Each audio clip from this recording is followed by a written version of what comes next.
inaantok na ako. Pero, hindi ako makatulog. Hindi ko bakit. Tapos na naman ako. Kumain kasi ako kanina. Hindi ako makatulog. Hindi ako makatulog.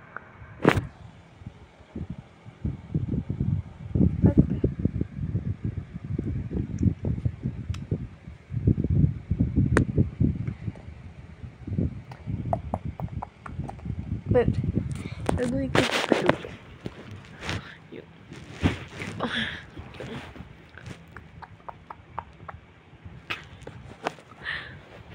Gagawin ko. Para nung puso ko. Dapat may tabo niyo mabigay.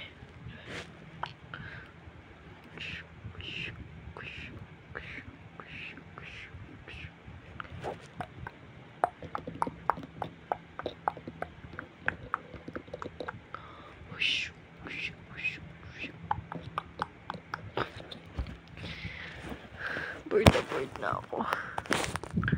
Gusto ko na matulog pero hindi ako makatulog. Kanina inaantok na ako. Life update, sinisipon. Wala nang ilong eh.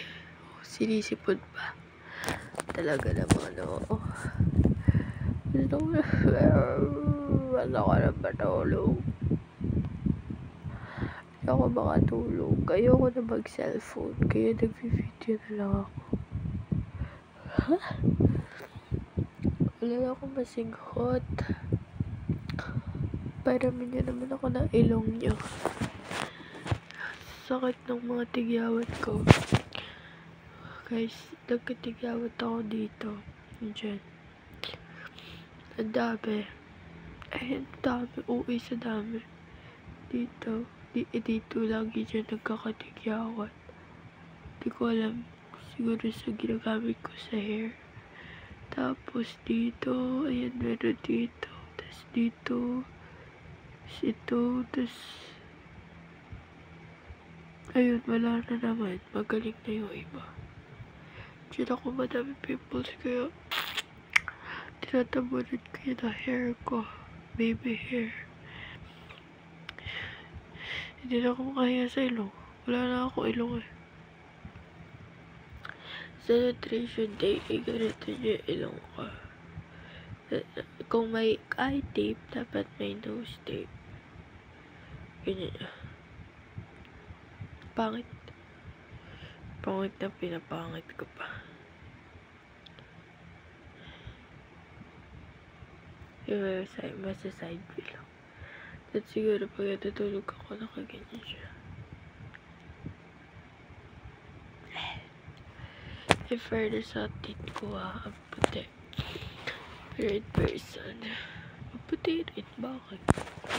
Ito the first time ako everyday.